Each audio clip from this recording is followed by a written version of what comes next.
മക്കളെ, നമുക്ക് ഉച്ചയൂണ് കഴിക്കാം. ചോറ് വേണ്ട, നല്ല കുത്തരിയുടെ ചോറ്,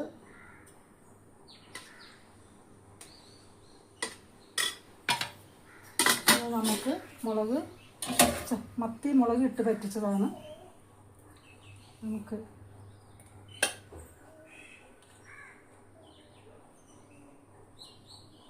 മത്തി മുളക് ഇട്ട് വെച്ചത്.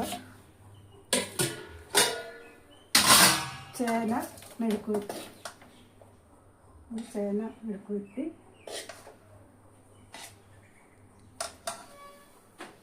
പിന്നെ പപ്പടം. ഇതാണ് നമ്മുടെ ഉച്ചകൂടിൻ്റെ. അയ്യോ, ഊണ് കഴിക്കാം.